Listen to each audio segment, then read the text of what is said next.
Jó estét kívánok! Köszöntöm a jelenlévőket 2016. október 20-ai rendkívüli tanácsülésen. Jelen helyzetben úgy néz ki, hogy az RMDSZ frakció nem jelent meg a tanácsülésen. Igazoltan hiányzik Elekes Köllő Márta tanácsosasszony, betegségre való hivatkozással elmaradt. A többi testület tagjaitól nem kaptam jelzést a hiányzásról. Ezennel megállapítom, a testület nem döntőképes, tehát nem hozhat határozatot a többi jelenlévő nélkül. Kérem, javasoljanak továbbiakban hozzászólást.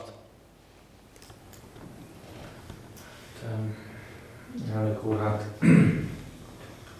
köszöntöm a megjelent tanácsos urakat, hölgyeket, edzőasszonyt, a tévénézőket, ha úgy is adjuk. Hát elsősorban nekem nevetség, tehát nevethetnékem van, de egybe síratnékom, hogy képes elmenni idáig ez egy ember, hogy amikor közösség dolgáról kellene beszélni, még ha döntést nem is hozunk, de legalább beszélni, akkor nem hajlandóak idejönni. Tehát ez már a legalja, tehát a legalsó szint gyakorlatilag, ahova le lehet menni. Nagyon fáj nekem, és nagyon rosszalom ezt az egészet.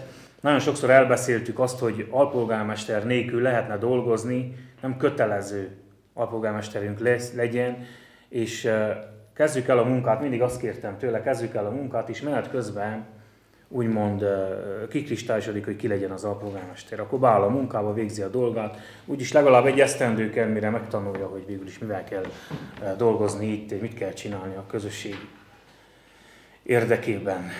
Hát, hogy értsék a tévénézők is, rögtön a múltkori tanácsülés után, amit az RMDSZ frakció hívott össze, rögtön, ahogy kérték, összehívtam a két frakciót, és mondjam, hogy 3 órás komoly beszélgetés volt, amiben valamennyit közeledtek az álláspontok. Én úgy láttam, hogy talán érik az idő, egy picit érik az eszünk, és valami előrelépés fog történni. Nagyon sok mindent felajánlottunk gyakorlatilag, ami lehetőség volt az MPP frakciónak és az én részemről, mindent felajánlottunk, hogy eljussunk, átlépjünk egy bizonyos kört. Sajnos egyik sem sikerült, és az ajánlatokat akár fel is sorolhatom. Azt is felajánlottuk neki, hogy legelső körben, azt egyeztük a múltkor, hogy az utolsó lehetőséget is kibeszéljük, annak a jó oldalát és annak a negatív oldalát. És a legelső ajánlatok az volt, hogy jöjjenek be a fejlesztési osztályt vezetni, csinálják a dolgokat, adják nekünk az alpolgármesterséget is, menjünk előre. Amiben persze nem egyeztek bele, elfogadtuk, hogy nem egyeznek bele, rendben van. Következő ajánlatunk az aképpen szólt, hogy adjanak ők alpolgármestert, és hívjanak vissza valakit a testületből, tehát hogy legyenek ők 6-on, és az, aki visszamegy, az jön be a fejlesztési osztályra, fejlesztésekkel dolgozni, hogy picit tanítsuk meg, vagy tanítsák meg a szakemberek, hogy kell úgymond a fejlesztésekkel foglalkozni, így legalább általuk megkérdőjelezett határidőket is legalább tudni fogják, hogy van. Ebben nem egyeztek bele, azt mondták, ez nem jó ajánlat. Akkor kértük, hogy akkor csináljuk fordítva, és a frakció, a Magyar Polgári Párt felajánlotta, hogy akkor legyen alpolgármester a polgári oldalról, és a polgári oldal von egyet vissza a tanácsból, egy tanácsos visszavonja, tehát 6-on lesznek a polgáriak, 7-en az RMDSZ, és ezt is elutasították, gondolom, hogyha többen lesznek, akkor féltek a döntésnek a súlyától, ami a vállukra nehezedik. És itt kristályosodott ki, hogy mennyire arra játszanak, hogy gyakorlatilag mindenképpen zsarolási lehetőség, tehát zsarolási módszerekkel tudjanak élni a 7 héttel. Utána megbeszéltük a Elekes Köllő Márta tanácsosasszonynak a felvetését, hogy 2 évig legyen egyik frakcióból, 2 évig legyen a másik frakcióból alpolgármester. Javasoltuk, hogy első körben legyen a Magyar Polgári Pártos a fejlesztések idejére, és utána legyen RMDSZ-esek, úgyis ők gondolom a következő 4 évben készülnének már a választásokra. Ezt is elvetették, utána kértük, akkor próbáljuk meg fordítva, legyenek ők hamarabb, utána mi legyünk, ezt is elvetették. Sőt, a végén még volt egy érdekes felvetés is Szabó Attila tanácsos részéről, amiben azt mondta, hogy abban az esetben, hogyha megválasztunk egy tanácsost, vagy egy alpolgármestert közülük, akkor ő úgymond a felmondását beadja. Amit aztán nagyon gyorsan az a bizonyos 3 ember lesöpört az asztalról, a hangadók a frakción belül, és gyakorlatilag eljuttunk ide. Én azt hittem, hogy csak közeledik valami, végül is volt egy normális hangrendben lezajlott beszélgetés, amit én úgy értékeltem, hogy most lehet folytatni egy megbeszélés keretén belül, tudunk beszélni a fejlesztésekről, betettük az alpolgármester választást is, mindent beraktuk. A frakció azt is mondta, hogy mindegy, a sorrend hogy lesz, ahogy ők kérik, bárhogy elfogadják, de ha nem jönnek el, nincs amiről beszélni. Amit még hozzáfűznék, és nagyon fontosnak tartok, hogy bármennyire súlykolják, és bármennyire mondják, hogy ezek a pályázatok nincsenek veszélyben, a közbeszerzéseket meg tudjuk csinálni. El tudunk jutni odáig, hogy talán megkerül, hogy ki fogja elvégezni a munkákat.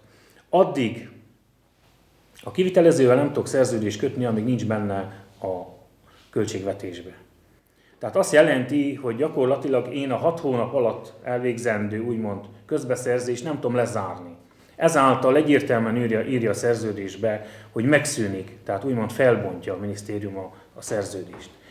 Én azt látom, hogy addig játszadoznak el a dologgal, addig szórakozik az RMDSZ frakció ezzel, hogy arra sorsra jutnak a fejlesztések, hogy nem tudjuk kivitelezni. Gyakorlatilag elveszítjük. És azt mondom én, hogy ha most elveszítjük ezeket a pályázatokat, gyakorlatilag 10 évet teszünk tönkre, és ez akképpen áll össze, hogy 7 éves fejlesztési ciklusok vannak, amiből 1 év már eltelt, sikerült elég sok pályázatot megnyerni. A hátramaradt 6 évet, hogyha most a pályázatokat nem tudjuk megcsinálni, gyakorlatilag a többi a pénzek ki vannak futva, nem lesz már lehetőség pályázni, mire feláll az új tanács, mire valami lesz, bármi lesz, addigra nem lesz képes pályázni, nem lesznek már források, amire pályázzon. És kiírják a következő 7 éves ciklust 7 év múlva, és ahhoz kell 1-2 év, 3 év, mire megint valami pályázatot lehet nyerni. Hát gyakorlatilag 10 évet teszünk tönkre a közösség életébe. És itt már én azt látom, hogy mi, és nyugodtan nézhetünk egymás szemébe, hogy ami létezett, mindent felajánlottunk. Egy dolgot kértünk tőlük, hogy valahogy ezt úgy csinálják meg, hogy ne zsaroljanak minket 4 éven keresztül, mert tudjuk, milyen a politika. Tehát mindenki azt mondta, ezt a 4 évet úgy szeretné végigcsinálni, hogy becsületesen tudjon visszavonulni 4 év múlva. Na de hát, ha ez nem adatik meg, akkor ezen az úton megyünk előre. Én mindenképpen azt mondom a tévénézőknek, a következő rendes tanácsülésen eldől minden. Tehát, hogyha nem lesz egyetlen egy határozat sem meghozva a következő rendes tanácsülésen, ami a jövő héten lesz, és a kultúrotthonba, Gyergyújfalvi kultúrotthonba szeretném megtartani, akkor a testület felbomlik. És eljutunk arra a szintre, amire nem is gondoltunk. Tehát körülbelül itt választás, ha mindent jól összerakunk, akkor körülbelül 1 év, ha nagyon jó, akkor 1 év múlva lesz. Mert amire a bíróság feloszlatja hivatalosan a testületet, az 2-3 hónap, utána jönnek a választások, meg kell alakuljon az új kormány, az új választásra kormányhatározat kell, az amire fontos lesz, hogy Újfaluban választások legyenek, addig eltelik 1 esztendő. És még le kell bonyolítani a választásokat úgy, hogy gyakorlatilag lapátra teszünk mindent. Tehát most egy piros hetesre fel van téve minden, és ezt a lapot sajnos az RMDSZ frakció húzogálja. Úgyhogy országos szinten azt beszélik, hogy nagy összefogás van, és mindent a közösségét is, és érdekszervezet, és érdekeket védünk. Én mindig megkérdezem tőlük ilyenkor, hogy kinek az érdekeit védik.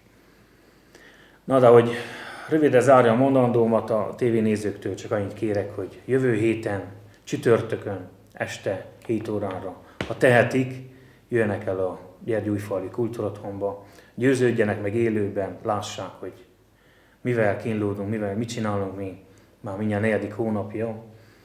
Tehát mire kényszerítenek minket, milyen lehetőségektől fosztják meg a közösséget. Úgyhogy meghívok mindenkit a jövő csütörtöki testületi ülésre, a Kultúrotthonba. Elnök úr.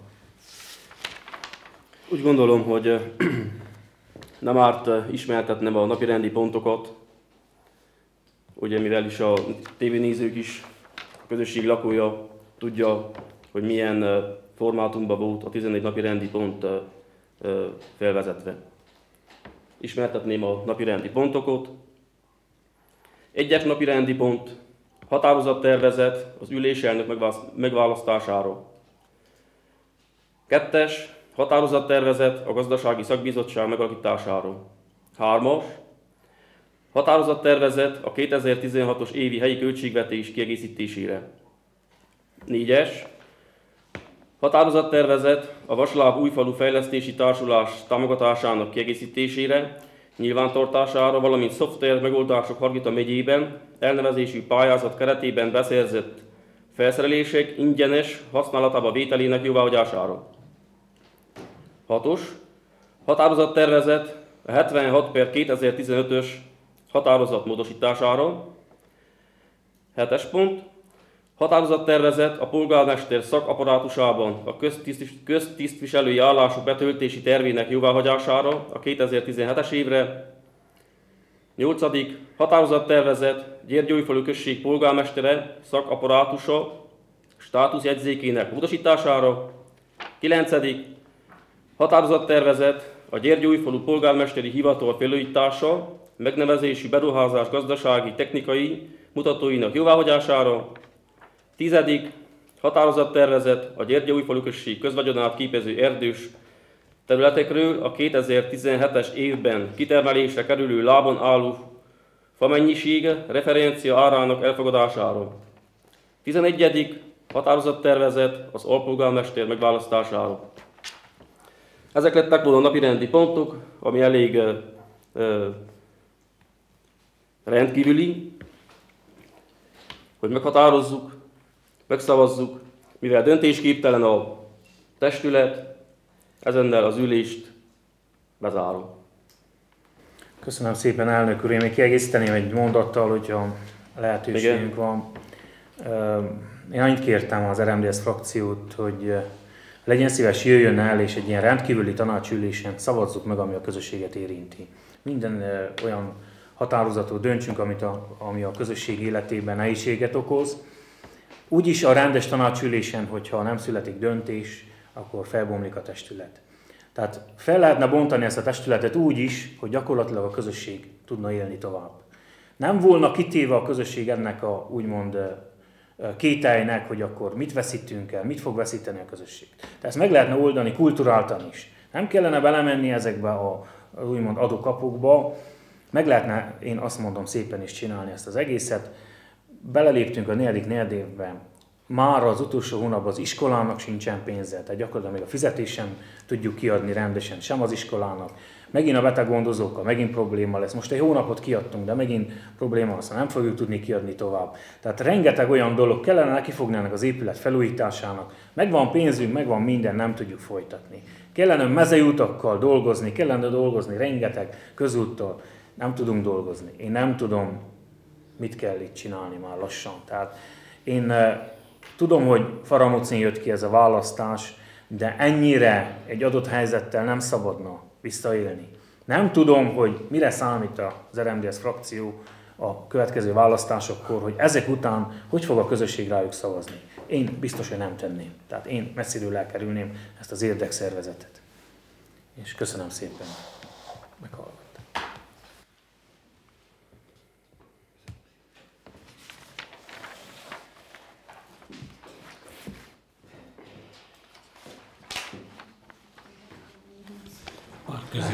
Pár közérdekű kérdésem lett volna, de úgy a polgármester úr ezeket úgy nagy vonalakban meg is válaszolta. Tehát a Tekerőpataki választókörzetből érdeklődtek az emberek a beteggondozók fizetéséről, azt akkor valamilyen szinten erre választ kaptuk, hogy probléma nincs úgymond megoldva, csak... Hát én erre válaszolnék olyan képpen, hogy Tehát mi a költségvetéskor, jól tudják a tanácsos urak, akik régebben benne vannak, hogy 4 évre osztjuk fel a pénzt, így kötelez minket a pénzügy.